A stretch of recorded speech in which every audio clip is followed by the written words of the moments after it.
What's up, everybody? This is Trey Biddy with HawgSports.com, HawgSports.com. Got a great show lined out for you today. Mitch Harper from Cougar Sports Insider is going to join us to help us break down a little bit with the matchup with BYU this weekend. Curtis Wilkerson, of course, is going to hop on as he usually does on Thursdays as well. Saturday, September 16th, 6:30 p.m. Central Daylight Time on ESPN2. The BYU Cougars will come to Fayetteville. This is the first matchup for Arkansas against a notable opponent. Arkansas is one of four teams. Georgia, Missouri, Kentucky, and Arkansas are the teams that really haven't faced a notable opponent yet. We're going to find out a lot more about both of these squads here in just a few. This is your Arkansas versus BYU Primer.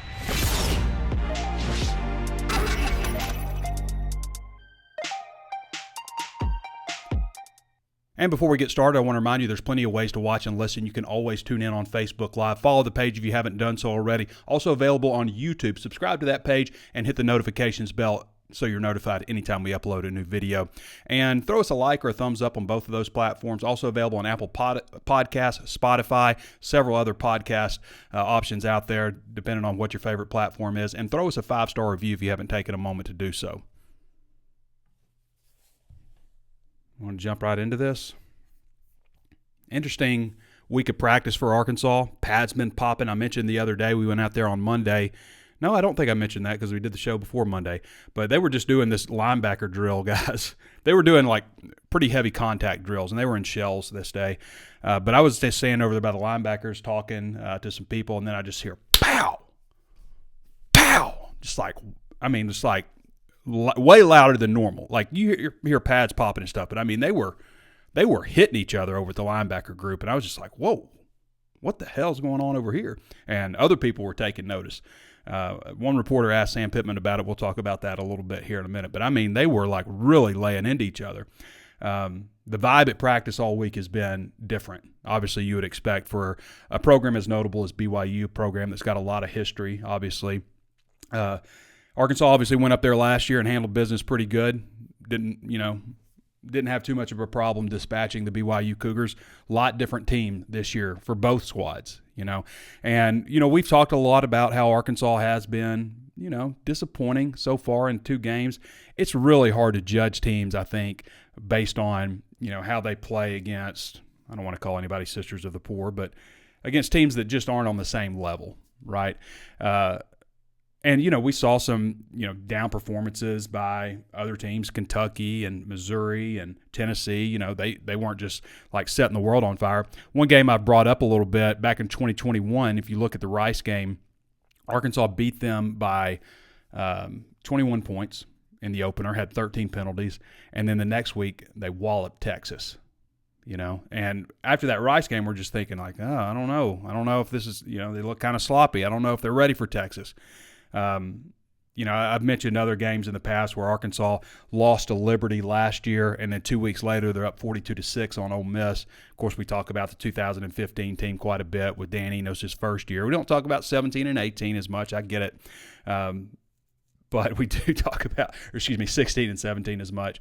Obviously not 18 and 19, but we don't talk about those years as much where the offense wasn't as prolific. But when he had a really good quarterback in Brandon Allen, a guy that's still in the NFL, is Brandon still in the NFL? Let me know in the comments. I don't know if he's still on the roster or not, actually. But spent several years in the NFL. We know what that offense was like, and I think they potentially have an NFL quarterback also in KJ Jefferson as well. But a different vibe at practice this week, and I saw it on Monday right out of the gate. And Sam Pittman, has kind of said that again in press conferences since then. We talked to him yesterday that practice, the vibe has just been at another level. You would expect that. It's going to be a great environment. 6:30, the weather's going to be nice. It's a high of 77. It's going to be in the 60s when this game goes. Fantastic, upper 60s. But, wow, what an environment this game is shaping up to be. Weather-wise, opponent-wise, 2 undefeated teams. BYU has won like 6 in a row. So Sam Pittman said it's hard to knock off a team that's not used to losing. And so that kind of falls with both teams. Arkansas has won 3 in a row, dating back to last season, 2 this year. A lot of visitors coming in. This is a big visit weekend. Danny West has a nice breakdown of everybody, but a couple of notable ones. Kavion Henderson the 4-star defensive lineman who's committed to Arkansas out of Leeds, Alabama. Justin Logan, who's just a shade under 4-star status, a linebacker out of Georgia. Jeremy Cook out of Hoover, Alabama, Arkansas commit. Bear McWhorter, who's committed for the class of 2026, an offensive lineman. Kanan Cash Archer out of Greenwood. Marcus Wimberly, who's committed to Arkansas in the class of 2025, safety out of Bauxite. Lance Jackson, the younger brother of Landon Jackson, who'll be in town, number 221 overall prospect in the country in the class of 2025. So a nice-looking group of visitors coming in this weekend. That's just a few of them that I mentioned. There's plenty of others coming in also. So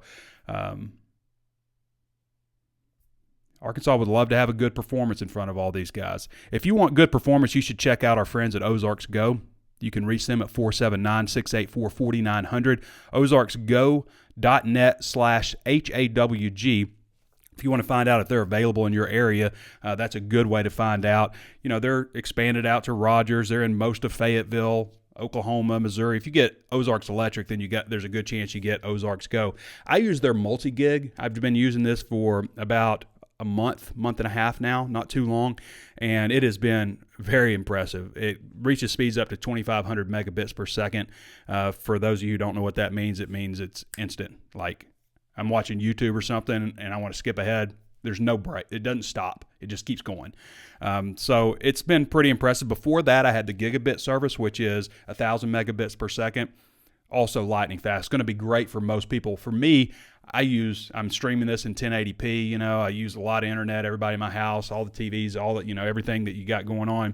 But I don't notice any problem with bandwidth. If you're not doing all that, or you want the most excellent speed, then multi-gig is great, but the gigabit's going to work for you really nicely as well for almost everybody out there. And they offer several tiers of service. Go check out our friends at ozarksgo.net/HAWG to find out if they're available in your area. I don't have any internet problems. I've never once have unplugged and replugged. It just works. 479-684-4900 to reach our friends over there at Ozarks Go. Great service. Okay. It's a big test. I mean, when you look at these two teams like Arkansas and BYU, what stands out to me is the numbers. On defense and offense, like two very similar teams. But, both teams, came out pretty strong in week one. Not just like perfect, but came out pretty strong. Week two, both of them really took a step back, it looked like. Arkansas had problem, generating a whole lot of offense. Kent State kept the ball away. And then you look at BYU against Sam Houston State. They scored in the first quarter, and they scored in the last quarter. 14-0 game. That was the final result. Both these defenses have played very strong.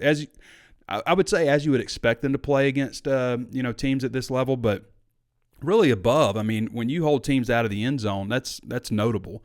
BYU's given up 8 points a game right now. I mean, that's low. Arkansas has given up 1 touchdown on the whole year so far through 2 games. Again, you got to look at the level of opponent. Both these teams have not been what you would expect them to be on offense. They've just kind of been, just all right. Arkansas is averaging 42 points a game, which is 22nd in FBS. But, again, you got to look at the opponents. Not putting up a whole lot of yardage, 343.5 yards per game. That's 97th. So, interesting when you look at it that way. When you flip it to the other side, Arkansas is allowing 9.5 points a game, which is second nationally. Second nationally to who? Is that right? That can't be right.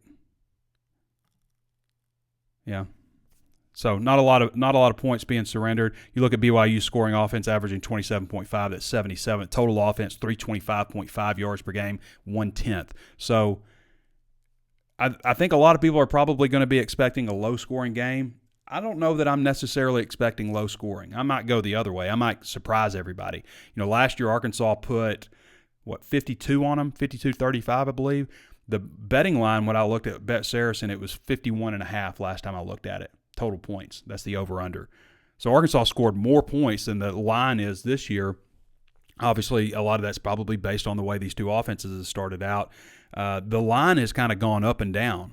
Like when I first saw it, it was Arkansas was minus 9.5. That got bet down to Arkansas minus 7.5. And I just looked at Bet Saracen a second ago, and it's at minus 8.5. So definitely a lot of fluctuation with the betting line. You don't usually see it kind of go like that, but it has, obviously. Okay, I want to get to some of the press conference video from this week. I've got Kalani Sitake, Sam Pittman, Antonio Greer, and Pooh Paul. I just thought they had some interesting things to say, and we're going to take a minute and listen to what they had to say. Doesn't get any easier. We have a great team in Arkansas, a well-coached team. I'm really excited about the matchup. I mean, Sam Pittman's an amazing person and a great mentor and a great coach, and I like being around him. I'm looking forward to, talking with him before and after the game. But I think in terms of coaching, man, I just really admire what he's done and the way he leads. He's obviously a background of an O-line guy, so I know that they'll be really physical. We played against them last year, and they put up a lot of points on us, and they got the victory. And so we're looking for the rematch and going out to Arkansas and then going to enjoy this game and try to get ready for them. And the tough team, tons of talent, just like we saw last year. We have mutual friends, which started it. And then I knew Kingsley, their left tackle, knew his parents. They rave about Kalani. And so I already knew some people that told me several wonderful things about him. And then I just like the way his team plays. But if you talk in the coaching circles, he's one of the most well-respected guys in the country. And then you go and play them. Their team plays extremely hard. They're well coached, but they're very disciplined. I just have a lot of respect for him as a family man, as how he runs his business, and he was very kind to me when we went out there last year. And it's not, and when you lose, obviously we were fortunate we won. It's hard to say some things after the game. It's hard, but he was very respectful of the team and myself and all those things, even after the win. So, it's easy to be a good guy when you win. It's hard whenever you lose. It just is, and that's in about anything. It feels different out there. Very physical. Has been really good morale. We've got some things to clean up, obviously, but it's hard. If you're worried about effort or passion or anything like that, which I'm not saying we didn't have it. We didn't have it as much as we do this week, but I think we're ready to play, and we've got to take Monday and Tuesday and make it Wednesday. But you can just feel it's a little bit different out there this week, and it feels good. So on Monday, we saw the linebackers hitting each other, and it was about as vicious as a game. And you probably saw that when you watched the film that day. Well, we didn't wrap up very good. And so the only way I know how to get better at it is to go do it. And now I'll be honest with you, I was out there watching it live too. And I was like, man, it was they were getting after it, and every group was having a tackling circuit, but this one right here, it drew your attention to it because of the noise that was going on. But a lot of strong hitting right there, and we just we didn't wrap up very good Saturday, and we want to make sure we emphasized it. For every game like we played against, I said we played the Arkansas Standard in every game. BYU is a great team, by the way. They have a history of winning, as we can see. They have a great head coach. The running back, they're pretty good. Number 2 and 20, they're two decent good backs. They have a really good tight end, number 83. And they also put number 99 back there at tight end. He's a great run blocker and things like that. They usually use him for like match protection and things like that. But overall, great team, highly competitive and well coached. And Antonio, any thoughts about facing BYU? What you see out of them? Really, Pooh hit it on the head. To be honest, he kind of cover all aspects of them. But they're a great team, like he said, and the main thing that I just took from what he said was we playing the Hogs. You know what I'm saying? That we go out and play to our standard. And really not focused on the opponent. We'll have a good game. We'll dominate these guys. We're going to join Curtis Wilkerson now. For those of you who don't follow Curtis, you can follow him at @KurtWilkerson_. He's the HawgSports senior analyst and does a great job. Curtis, a lot going on with basketball. Obviously, we'll get to some football stuff, but just kind of fill us in with what's going on with basketball recruiting and a recent commitment. Yeah, for sure. Arkansas is on the board for the class of 2024. Picked up a commitment earlier in the week from Jalen Shelley. Right up the road in Branson at Link Academy. He's a Texas native. He's going to play a senior season at Link. Really good prospect. I think you asked Eric Musselman to maybe paint a picture of his ideal type of recruit. It would look a lot like Shelley. I mean, he's a guy who's 6'8", 6'9". He's a true wing. He's versatile. He's got a 7-foot wingspan. Flies up the floor. Excels in transition. He can switch and guard multiple positions. So all those things. He visited for the Kent State game last weekend. That went really, really well. Worked out perfectly for us. We had Eric Bossi, our national basketball director, was then at Link Academy on Monday watching those guys practice. So he got to check him out and then talk to him right as that commitment was coming official. So that was pretty cool. But he had a lot of good things to say about Shelley. He said he's really coming along, with his off-the-dribble game, starting to knock down those catch-and-shoot threes. So it's a guy that's got a ton of upside. I think it's a really good start for the class for Muss, and they're going to try to build on that this weekend. They've got Isaiah Elohim coming in, another 4-star prospect. He's a top 40 guy for us at 24/7 Sports. He's out of Sierra Canyon. He played with Bronny James last year, another 6'5" wing. He can shoot it. He's been a high priority for the staff for a long time, going back to over a year. He was supposed to visit for the Alabama football game last year. Had to move that. He's got it rescheduled. So they're going to see if they can add on to that class this weekend. But, yeah, it was kind of a quiet summer for high school recruiting. It was a little bit odd, but it's really starting to pick up now. Yeah. Jalen Shelley, 6'8", 190, number 48 ranked prospect in the country on the 24/7 Sports Composite, 14 small forward, and number 3 overall in Missouri. All right, Curtis, let's take you to football now. We always do the behind enemy lines thing. We ask the same we had the same keys to victory, or not behind enemy lines, sorry. The keys to victory and 5 burning questions. Sorry, behind enemy lines, that's for a later segment. But we always do the same keys to victories: penalties, turnovers, special teams, injuries. And with this one, we always do a 5th different one. And this time you picked fast start. And we know Arkansas's history with fast starts.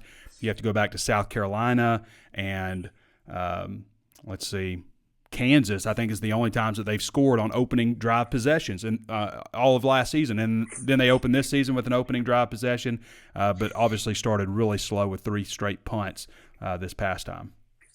Yeah, for sure. And I was kind of going back and forth on a number of different things there for that last key to victory, but I think the fast start is important. They were sluggish last week against Kent State coming out of the gates, and for a while there, it kind of felt like the stadium was like a deflated balloon, and I think you go into a game like this, it should just be, a charged up atmosphere. They're playing under the lights. It's the last home game for a month or so before they're back in Fayetteville. And it's a pretty good opponent coming in, BYU. So I think it's just going to be an awesome atmosphere. You want to take advantage of that because Arkansas can really have a legit home field advantage when that place is rocking. So coming out, getting off to a fast start, you just kind of immediately shake off any bad vibes from last week and kind of get some momentum rolling and built up there, especially with an offense that's been, I don't know, the best way to describe it, maybe a little bit out of sync, last week. So I think they get that thing going and get a little bit of momentum. I could see this as a situation where it kind of snowballs in a positive direction for Arkansas. Yeah, and I think you kind of covered, your first key to victory, how the Hogs respond after a sloppy performance, and you think it's a possibility that they bounce back strong.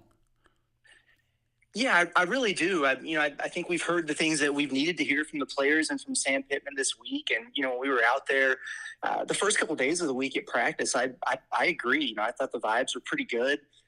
They were lively. They were energetic. It was really physical. So, all the things that you want to see in terms of a response, after having kind of a sloppy outing, over the weekend. So, like Pittman said in his press conference yesterday, they had a really good Monday and Tuesday. They wanted to carry that over into Wednesday.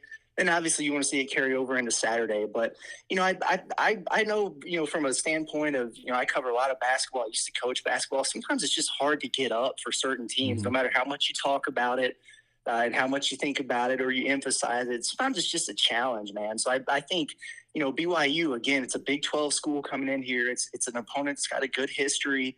It's definitely a step up in competition. I just think we're going to see a different type of focus and energy from this Arkansas team this weekend. I'd be really surprised if we didn't. Yeah, and it's an interesting matchup. With BYU's had a little bit of trouble getting started. Obviously, last week on offense, Keaton Slovis is really an interesting character because of his journey. I mean, he wasn't like a super highly rated guy coming out of high school, but went to USC on scholarship, won the job in 2019 as a freshman. In 2020, we're talking Heisman Trophy. This guy, his efficiency rating was like 167 or something at 167.6 as a true freshman at USC, which would be an Arkansas school record. 144 the next year, 132 the next year.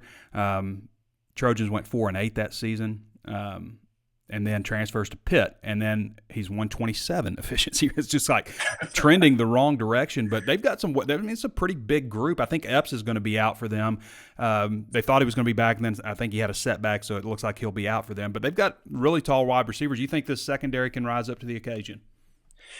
Well, we're going to find out. It's crazy. Again, like we do these 5 burning questions every week, and I feel like, I don't know if I've got PTSD from last year or what it is, but I think every single week I'm going to be sitting here thinking about it going, well, I wonder if the secondary is going to be ready this week. And maybe that's not fair to them. They've looked pretty good the first 2 weeks here. But again, it is a step up in level of competition. And yeah, Slovis, you're right. He's kind of an interesting character for sure. He's definitely the best or most talented quarterback that Arkansas is facing. That's certainly going to be the case with the wide receivers and that big tight end that they're going to see as well. So yeah, I don't know. I think that they're going to be up to the challenge. But I think what's really going to happen here is we're going to learn a lot about this secondary this weekend. A guy like Jaden Johnson, it really stands out to me. He looks like he's come so far in the first couple weeks. But boy, he really struggled in SEC games and against better competition last year.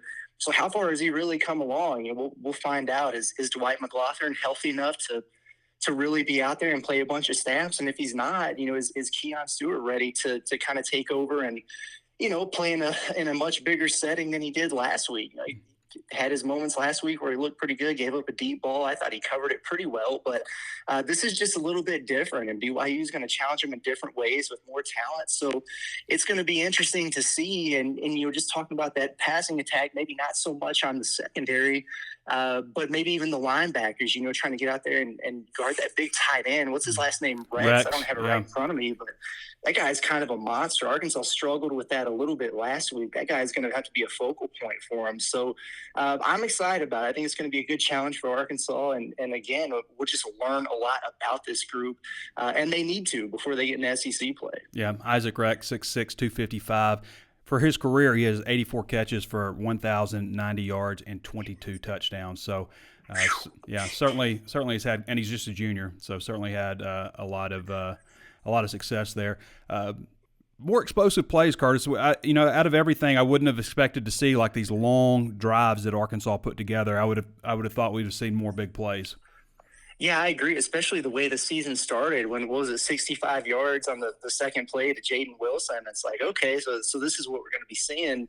But since then, there hasn't been that much. I was kind of going through CFB stats, and, Arkansas is 95th out of 131 FBS teams. They've only got 7 plays of more than 20 yards against a pair of defenses that aren't that great. So it's interesting. And I just wonder, if this is going to be the week where, Arkansas just really unlocks and unleashes KJ Jefferson. They did a little bit in the second half, against Kent State. They had to. But, man, I just think you've got a couple stars on your offense, right? I mean, you got KJ Jefferson, you got Rocket Sanders. Rocket is out. And so it might just be time to unleash KJ Jefferson, let him do his thing. I mean, he absolutely torched BYU last season. I know there's a lot of new faces over there, but they're probably still having nightmares about it. So I think it's going to be a big game for KJ. I think he's going to be able to really throw it and maybe impose his will through the air. But I'm anxious to see how much they run him, compared to last week and kind of preparing him for moving forward. You've been all over it, where you mentioned in the past, and then KJ agreed with you last week. Sometimes he just needs to take a hit, get that first knock, and it kind of gets him going. So I don't know, maybe they use his legs a little bit more early, and he kind of goes off. Yeah, it would help if we could see some improvement from the offensive line. What do you think is going to happen this week? You think they'll silence some of those critics? Man, I don't know. I sure hope so, and I don't know. Maybe some of the criticism hasn't been that fair. I know Sam Pittman talked a lot about. It's just kind of complex, when the running game's not really going the way you want it to. People automatically point to the offensive line, but there can be a lot of things that factor into that. And obviously, this is a group that's breaking in some new guys. They've had some injuries, shuffling things around. They're working on the continuity.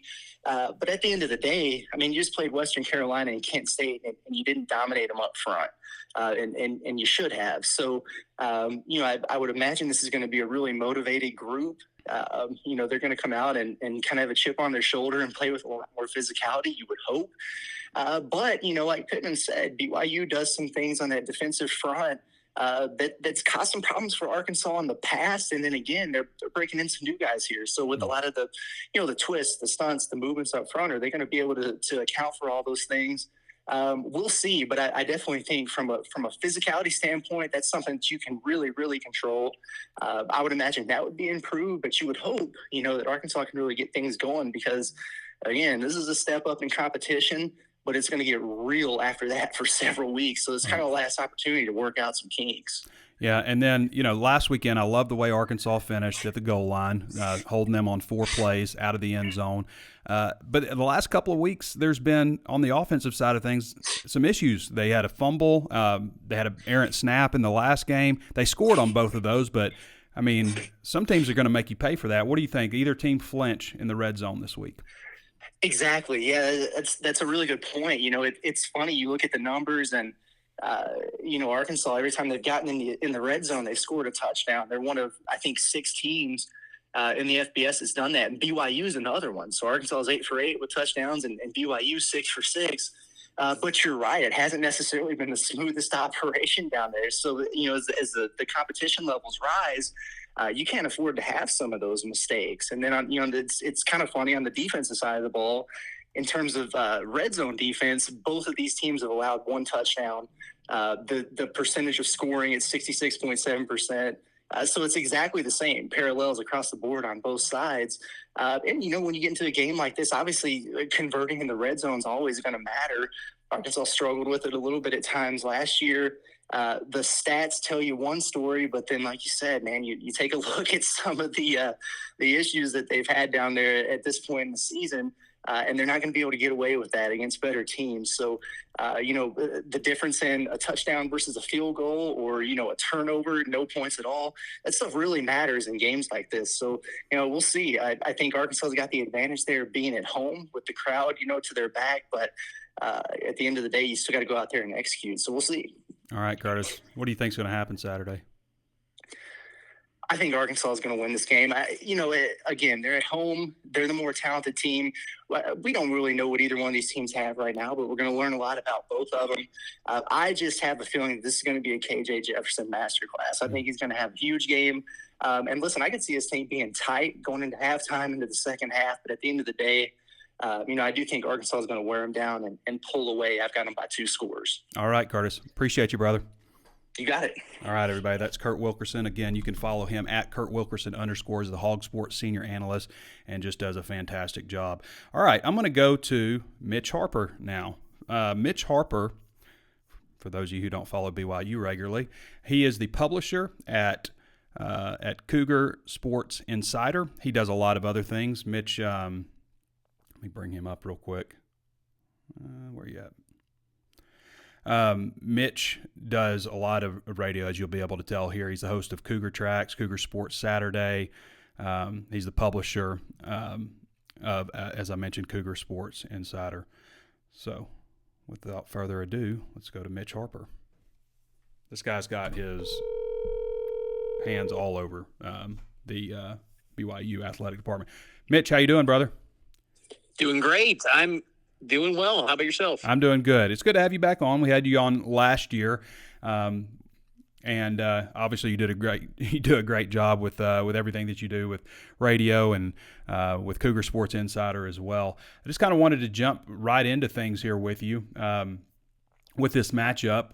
First of all, we're not going to deviate too far from our 5 questions for everybody, but there's been a little bit of change with some of the injury stuff since we spoke last, particularly with Cody Epps. What's the latest with the injury report? What are you expecting to see Saturday? So Cody Epps had a setback, according to BYU offensive coordinator Aaron Roderick. He didn't divulge as far as what that setback looked like. He has practiced the past 2 days, but if he does play on Saturday night, he's not going to be full strength. He's still the day-to-day situation for his status, but having him a little bit of a setback, maybe Kalani Sitake was very confident after last week's game that Cody Epps would play. This is maybe left it a little more of a gray area, questionable heading into Saturday night. Well, that's unfortunate. Hey, I wanted to ask you a little bit about the offensive line because there's been some issues at tackle. Those guys not grading extremely high. You've got your interior guys there, but I don't know. Maybe you have 2 centers and maybe need to bump somebody else to go. I don't know. What are your thoughts on the way the offensive line has started out these first 2 games? They've played pretty poor, I think. And I thought it was noteworthy that, BYU makes a change at running back. They go with LJ Martin, the freshman ball carrier from El Paso, Texas, who was once a Stanford and Texas Tech commit. He flipped to BYU late before the early signing period in December. But BYU's offensive line has just not performed well. LJ Martin is the one running back that's kind of covered up some of their flaws. And, at offensive tackle, Kingsley Suamataia, he's someone that is considered maybe a first-round NFL draft pick, and he truly is a freak, a talent, great athlete. I know Bruce Feldman's rated him as one of the top freaks in college football. He is. I mean, he moves like a linebacker, how quick he is, but they just underperformed. And Caleb Etienne, Oklahoma State transfer, who had interest from SEC programs the moment he entered the portal, is struggling. And he's kind of validating what Mike Gundy, Oklahoma State's head coach, said about him, that he lost his job and wasn't performing well. And through 2 weeks, he hasn't performed well to where you maybe wonder if BYU makes this shift at that offensive line spot. They do have a backup tackle who's maybe their third option. His name's Braden Keim, was once a tight end walk-on, 6'8", 315-pound offensive lineman. He played some snaps against Southern Utah last week. That could be a name to watch if he does get inserted into the lineup, and BYU feels pretty good about him if they need to turn to him. But yeah, the offensive tackles haven't performed great. The interior, too, is interesting. Connor Pay was the center last year. He switched over to guard, right guard. And then Paul Miley came from Utah and stayed at that center spot that he anchored for the Utes. And just it feels like all 5 of these guys that are playing in new spots that they weren't in last year. I think it's been a little bit longer adjustment period than maybe people thought out here. Mitch Harper joining us. Again, you can follow him at Mitch_Harper on X or Twitter, whatever we're calling it these days. He's the publisher of Cougar Sports Insider. And as you mentioned, LJ Martin, a running back I really like, number 266 overall prospect in the country on ESPN, a 4-star recruit. That was certainly a nice get for BYU. But I want to take you now to Keaton Slovis. An interesting journey for this guy. I mentioned earlier, as a true freshman at USC, he had a 167.6 efficiency rating, was a 2020 preseason Heisman Trophy candidate, and then it dips to 144 in 2020, and then 2021, 132.7, and then he goes to Pitt, transfers after Clay Helton is fired in a 4-8 season, and his ratings drips all the way down to 127.1. What are your thoughts on Slovis? Obviously, he's a guy with a lot of talent, but that's kind of an interesting trend to see the efficiency rating drop so much year to year. He's finally in an offense where the offensive coordinator is still in place after Slovis committed to that school. At USC, he committed to an OC, and then that OC changed. And then at Pitt, he commits to Mark Whipple, and then that OC changed as Narduzzi switched paths at OC there. So him and Aaron Roderick are in alignment. They believe in one another. Slovis is very comfortable in this offense. He worked with John Beck, who trained Zach Wilson, Jaron Hall. So the moment he arrived on campus in Provo in January, he knew a lot about BYU's offense already. And, now Roderick feels like Slovis knows this entire playbook, and they can throw a lot at him. And but yes, the stats are concerning for sure. But I do think that Slovis has shown when given time, he can pass the ball at a high clip. I mean, some of the passes he had a 65-yarder to Isaac Rex last week. And you go back and watch that throw is, tightrope right in between the defenders to Isaac Rex. He makes some great throws that kind of leave you thinking, man, this is an NFL prospect. But there have been times where things have gone sideways for him, and he's, thrown interceptions. He's taken care of the ball through the first 2 weeks, which has been a great sign for him. I think he just feels very comfortable in his own skin at BYU. I think that should lend him to having an uptick in production this year. And everyone around the program just seems to love the guy. They spoke highly about his leadership, which is a complete 180 difference from what the narrative was around Pitt, where many thought he wasn't a leader. They were ready to throw him into the portal themselves. So Slovis, I think, will perform well, but he's got to get time from that offensive line. There's the 3 offensive line additions. We talked about, LJ Martin is a newcomer, Keaton Slovis just now, obviously. Who are some other newcomers and transfers to watch? Obviously, BYU had a big class come in, and there's, about a dozen of them that are expected to or have been helping them. I'd keep an eye on linebacker A.J. Vongfuchan, number 10. He had some interest from South Carolina in the transfer portal. He had it down to BYU, Minnesota, and South Carolina. Picked BYU in large part because the linebacker coach at BYU was the guy that recruited him to Utah State. Highly productive guy. He kind of rounded out BYU's linebacking unit with a pair of veteran players with Max Tooley, who comes back, Ben Bywater. And then another transfer is Eddie Heckard.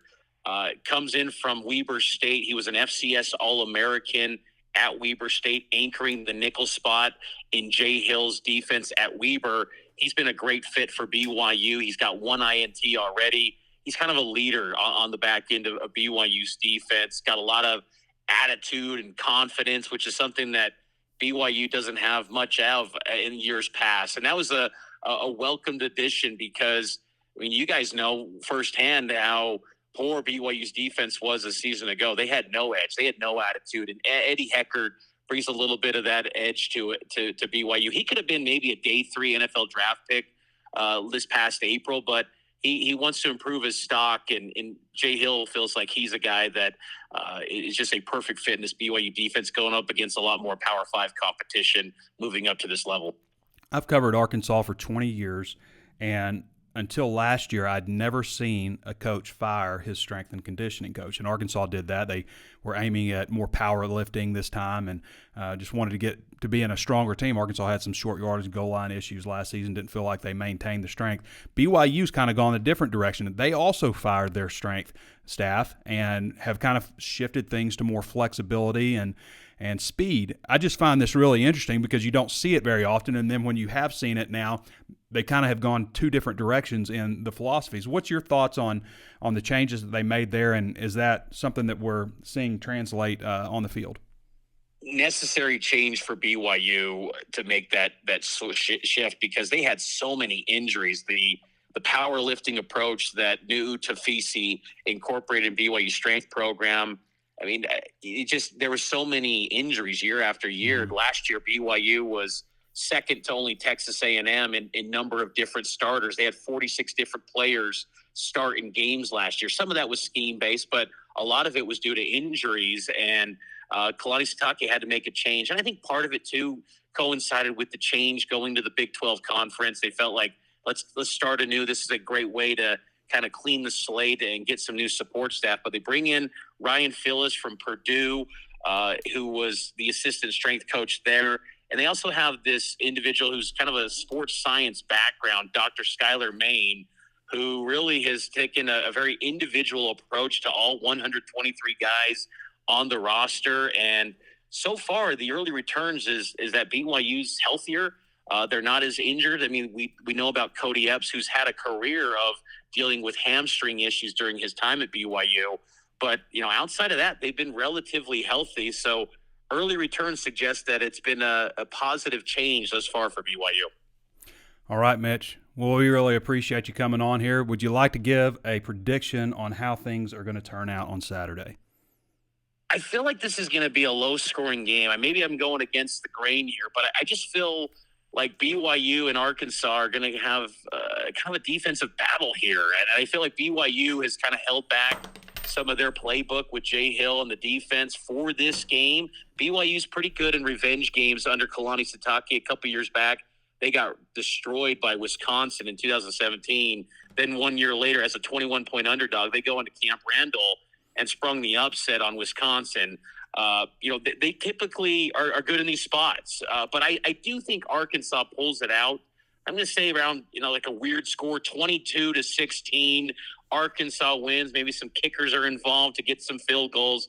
But I think the defense is going to kind of win the night, where both teams are going to kind of go back and forth, and who can have maybe that big play that breaks through to put them on top. I say Arkansas gets it done.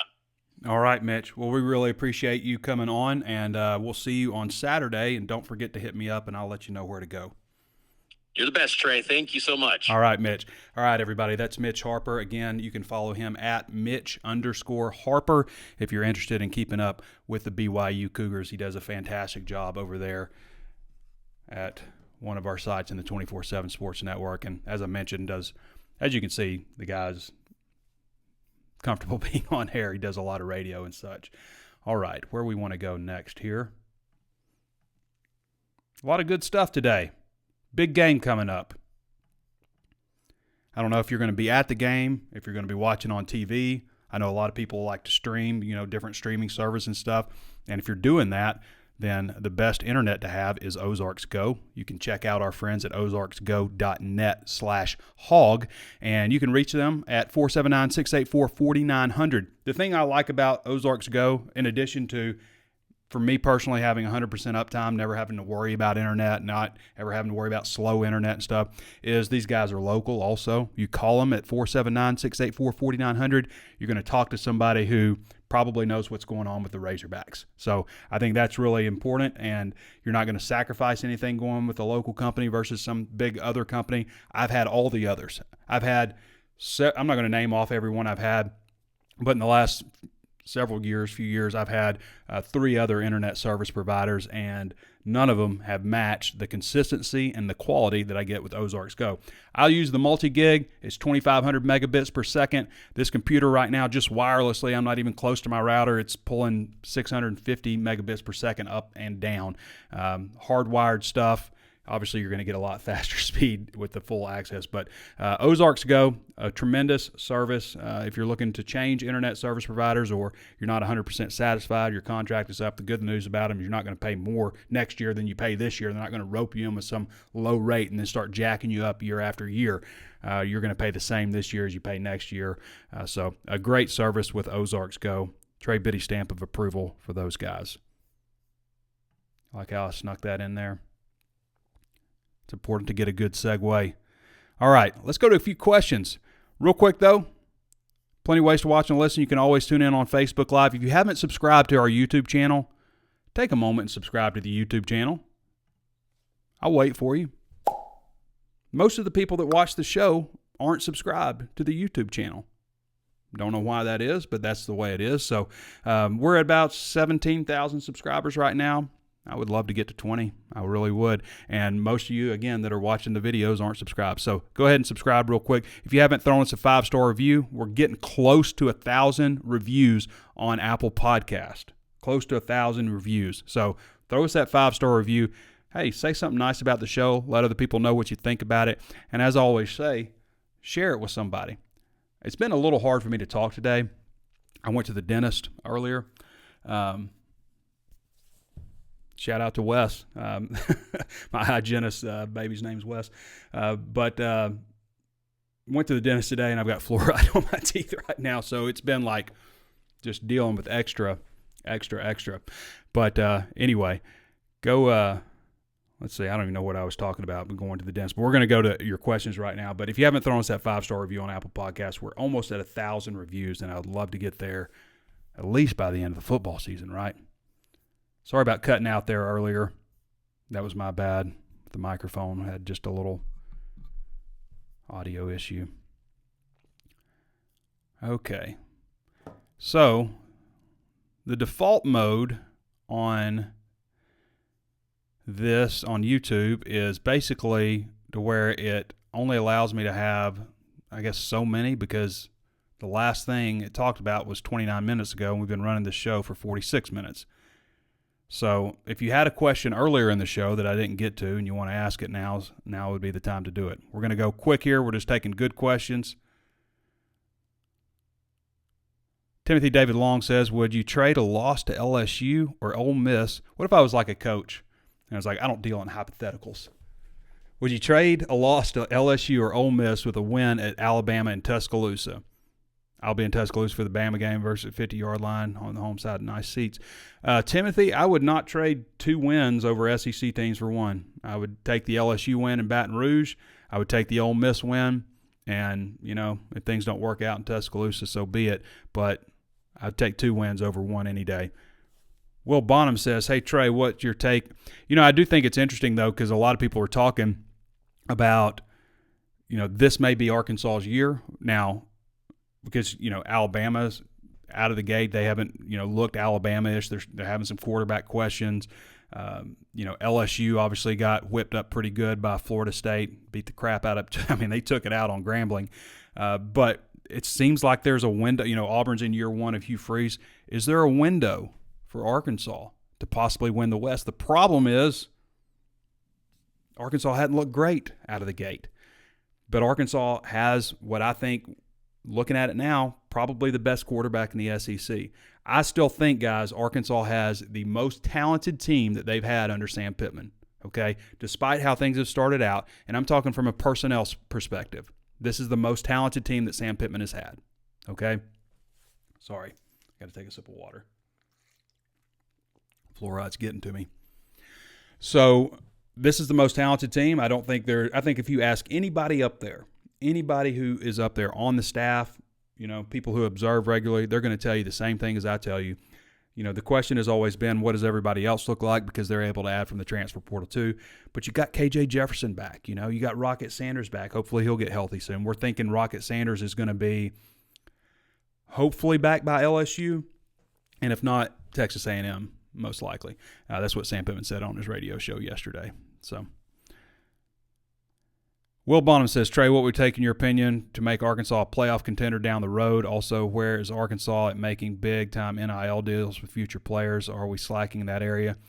I don't think they're slacking. Now, maybe they're not doing some of the work that some other programs at, the elite blue-chip programs are doing, blue blood programs are doing. But, Arkansas is competing, The way I figure it, guys, just looking around the league and talking to other people and seeing what's going on at Arkansas, it's like give or take $1 million for a quarterback, unless you're like maybe Heisman level, then you might be talking twice as much. But you're like $1 million, if you're a really good player, like a really good player who's going to be better than, most people you compete against, 100,000, maybe an end or an offensive tackle can get way up there, maybe 250 for a guy that's like all-American, all-SEC type, like guarantee all-SEC type.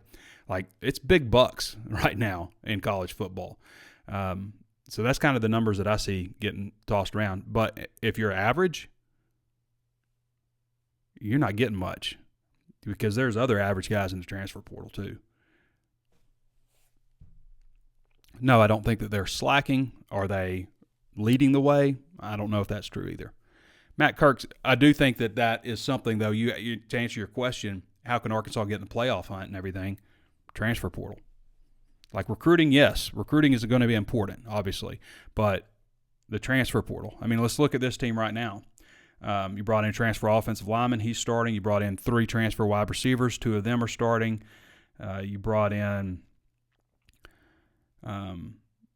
a transfer, 2 transfer defensive ends. One of them is starting. The other's playing a big role. 2 transfer defensive tackles. They're both playing big roles. In fact, Kiwi Rose, there's been some talk about getting him in the starting lineup. You brought in 2 transfer linebackers. Both of them are making an impact. One of them has started both of the last games. You brought in, 3, 4 transferred defensive back. One of them quit the team. The other played a significant amount last week because Dwight McLaughlin was out in the first play, basically. And then Al Walcott and Landon actually brought in 5 defensive backs because Jaheim Singletary is also starting at cornerback. But Snacks Johnson and Alfahim Walcott. So the transfer portal is a big way, yes, that you can continue to get. And, maybe the quarterback of the future in Jacoby Criswell also. BA is in San Fran. I knew he was in San Fran. I just didn't know. Jake, did they keep 3 quarterbacks, I guess? I guess that's what would have had to happen. Or is he – I guess they would have to take 3 quarterbacks, right? Dylan Horton says, hey, Trey, do you think they have just been experimenting with the O-line? Yes, I do. I didn't mean to, ask Pittman, everybody's like, go get him, Trey. That's not how I was asking the question about – experimenting with the offensive auditioning. And I think Pittman, as he talked, he's like, not auditioning. And he's like, well, maybe auditioning. And then I was just like, you don't see a lot of other teams do that. And you don't. I didn't mean it was like you're doing it wrong. I just meant you don't see a lot of other teams doing that. But, given that things are the way they are with the first 2 games and, you've got some, reasons to audition guys because you had injuries and other guys have stepped into roles and you say, hey, I want to give this guy a chance. But I do think that we might see a little bit, but I don't think we're going to see anything like we saw last week in terms of trying different players. Timothy David Long says, I just want KJ to be safe and healthy. Yeah, I'd love to see KJ make it through the whole season healthy. If he would have made it through the whole season last year healthy, I think Arkansas probably would have gotten a couple more wins, first of all. I think they would have beat Liberty and would have beat LSU, and who knows what would have happened at Mississippi State with healthy KJ Jefferson. But I think they get 2 more wins last year. We're talking about potential 9-win team depending on the bowl matchup. And you're also talking KJ more recognition because he would have had over 3,000 yards passing. He would have had over 700 yards rushing. He would have had more touchdowns. But people just look at the stats. They don't recognize, he missed 2 full games and was banged up in another.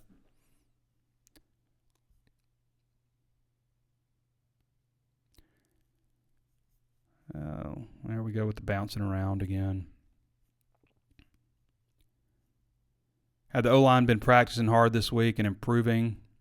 I did not watch the offensive line. We don't get as much access to practice. We probably get about 15, 20 minutes of practice during the season. So we haven't had as much access as we had in fall camp. But I never actually got down to the offensive line. I was really, watching other groups, linebackers, defensive line. Travis Cross says, have they found the O-line they want to play and keep the game more? Yeah, I think we kind of addressed that. Landon Montgomery says, Pitt seemed frazzled during the postgame. Every snap on my boy, even snapped on my boy Trey. I'd see what gives. I can understand just being frustrated. You got to imagine, you expected to get more out of your team, and you come into the post-game press conference right after the game, right after addressing your team, and you got to start answering questions after not playing as well as you expected to play. And, yeah, I think I would probably be short with people. I know I would. I know who I am. I know I would probably, be a little short with people. But, Sam and I are fine. We have a good working relationship, so I don't think that's a problem. But maybe he didn't love the way I phrased that question, but I didn't have any ill intent towards it, and I think he probably knows that. Jeff Keaton Little says, I feel our slow start last week was mostly due to the coaches trying to get the running game going, which needs to happen. Yes, it does, but just wasn't working. And that's a good point, Jeff, because when you scrimmage, you're working mostly on passing game. When people are talking about getting a lot of sacks and stuff, they're touch sacks, first of all, but also defense is pinning their ears back more because you're working passing game mostly. You're not just going to go pound and pound and pound and, wear your running backs down and wear your defense down. So you don't do as much running the ball, at least, like you want to. So these early games are good opportunities to try to get that going. And they just had some problems with, if it wasn't not getting good strain on a block or not blocking the right guy or something, then the running back wasn't trusting the hole was going to be there. And so I'm sure as much as working with the offensive line, it's and AJ did a good job of that, but DeBinion, I felt like wasn't just hitting the hole the way he should. And I think Dominic may have done that once or twice too, maybe once. Rodney Winkler says, I got to find you again because we jumped. Unleash KJ and get him hurt, and then y'all have something negative to say about that. Yeah, that's true, Rodney. Give this team some time to gain some chemistry and confidence in the schemes, and this is going to be a very dangerous football team. Yes, the time has passed, though. Now it's time to be dangerous because the meat of the schedule is coming up. But that's a good point, Rodney. Kingsley says, talk to him, Rodney. He's got your back, Rodney. We definitely don't want to rush KJ into the run game for 2 glorified scrimmages. Those are all good points. Jonathan Parker says, does Enos unleash the offense this week? I think we'll see better offense. I think we could see maybe a little more scoring than Mitch had. Mitch kind of thinks it'll be a little more low scoring. I kind of think it could be a little more. Cody Hamilton says, do you think the new clock rule is affecting not only the Hogs but all of teams? Seems like a lot of teams across the country are struggling to look like they did last year. I mean, Kent State had like 200 yards of offense, and they still milked the clock down. So, yeah, I don't like the new clock rules. I don't think anybody likes them. I didn't think I was going to like them when they were announced. I mean, you got a 40-second clock. You get a first down, and you can take 40 seconds off. That clock used to stop. It still stops when you go out of bounds. It's still, it just doesn't stop for a first down, and that's an extra 40 seconds. And it's not 40 seconds because you'd normally, snap the ball, in the middle of the play clock or so. But, I think it's an issue. I don't know why we needed to change the new clock rules. I think you're going to run into a lot of teams like when you play Kent States and such that are probably going to try to do that 4 corners type of offense. Kingsley says, Enos has definitely been holding back, man. You don't run. Yeah, absolutely. I don't think there's any question about that. Again, I pointed back to 2021, that Arkansas's, last really good team, and they did not just fire on all cylinders coming out of the gate. They had 13 penalties in that game. They won by 21 points over Rice and took a little while to get going. And then they kicked the crap out of Texas the next weekend. So they beat Kent State by 22. Didn't allow a touchdown. Cole Trim says, who wins slamming 12-ounce curls, Kennedy or Pittman? 12-ounce curl. What is a curl? Is that a drink? I guess it's a drink. It's 12-ounce drink. I don't know what that is, Cole. Kingsley says, hey, Trey, I'm seeing multiple teams struggling with running ball, not just us. Is that a parity thing, or is it just downright now in general? That's a good question. I don't know what it is. I mean, it could be a lot of newness with teams just with the transfer portal. I don't know. I mean, here's what's weird too. I mean, sample size, the bigger sample size you get, for my scientists out there, the better chances that you have, things fall into. Like, for example, we've talked about, this was off of some show recently, if you flip a coin, if you flip a coin 10 times, there's a chance you could land on head every time. It's not a great chance, but there's a chance. But if you do that, 1,000 times or 1,000,000 times, then you're going to be pretty close to 50-50. Right now, games are actually longer, like a minute or two longer than they were last year, even with the new clock rules. That's going to change as we get more of a bigger sample size. So we'll see. But, it could just be like a lot of new faces and, you don't work as much on the running game. You work on it, but you don't scrimmage it as much. Cole Trim says 40-yard contest, who's running the fastest time, you, Andrew, or Danny? I mean, if we were all the same age and I was in my 20s, then I would beat everybody on our team. I would beat Andrew, Danny, Grant, who's our new guy. Welcome. Grant Baker, the newest addition to HawgSports. And I would beat Curtis. And Curtis runs a lot, but I would beat all of them. Now, I think Curtis might get me in a 40. But he's a good bit younger than I am. But I think I would get Danny, and I think I would get Andrew. Maybe we should do it. I'm not convinced that I wouldn't win. I wasn't necessarily slow in my youth. Scott Kobe Reeves says, Trey, I always say that, by the way. You could ask me anything if I beat him in basketball too. Scott Kobe Reese says, Trey, just wanted to say thanks for asking tough questions last week. I mean, I'm just asking. I'm not going like you ready for some tough questions, Sam? That's not the thing that I'm doing. It's just I'm thinking like, what do the fans want to know here? What do I want to know? I'm just going to ask those questions. I'm not going to be like, I better ease into this. I'm just going to ask the questions that I want to ask, and that's what I've always done. So I'm not like going in thinking he's got to answer for this. That's just not who I am. But, a lot of times I ask questions and people come out going, wow, Trey was really, that's not what I'm thinking going in. But I appreciate that, Scott. I really do. You are our voice. We appreciate it. That's what I'm trying to do. Great job, man. It's football season and I'm just ready to be excited. Who lets Bob what? Cole, I'm not understanding. You're going to have to do complete. I can't understand what you're saying. TJ Lewis says everyone complains over a game. Just get the win, and there's nothing to talk about. Jerry Redwine says the KJ hate is crazy. Who's hating on KJ? Might be the best QB in school history by his time, but by his time here's. I mean, he's going to hold a lot of records at Arkansas. Are people hating on KJ? I've seen occasional guys bring in the backup quarterback, but guys, KJ Jefferson he may end up, as he said, being the best quarterback that Arkansas has had. He's certainly going to own a lot of records. He's the best. He's the second most efficient quarterback in a single season, probably for his career. I would say KJ is probably the most efficient quarterback that Arkansas has ever had. I think if you look overall for a career.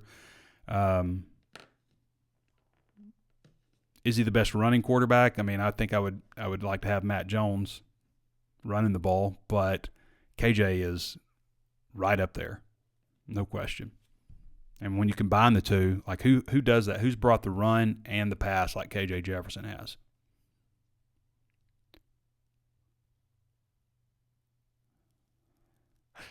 All right, let's see.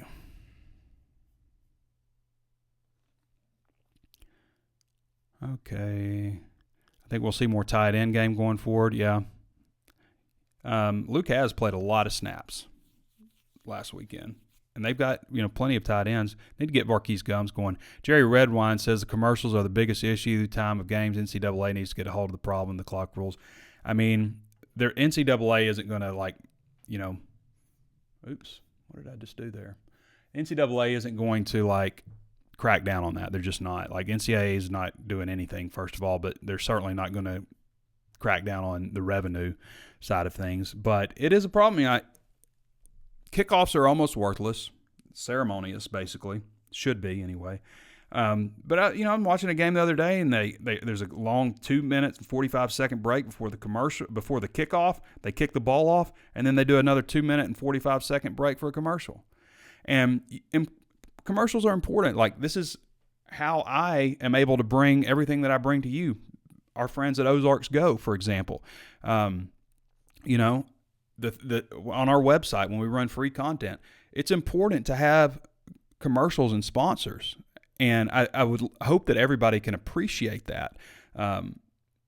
Especially when you're not paying for something you're paying a subscription thing for HBO or something. I get that. You don't want commercials, but this kind of stuff, we function off of sponsors. TV function off of sponsors, but there's a balance. And what they're doing right now is dramatic overkill. It's just way too much. You're taking too many breaks and you're trying to shorten the college football game. It's not fair to the fans who pay a ticket the same price as it was last year for a game that's 3.5 hours, 3 hours and 45 minutes. And this year they go to a game that's 2 hours and 45 minutes. You have to protect the interest of the fans. I keep saying that, you've got all these players that, I was watching the Johnny Manziel thing, and they're talking about all the money people made on the backs of Johnny Manziel, and he didn't make anything. What about what Johnny Manziel made on the backs of the other people that built Texas A&M, that started it from the very beginning?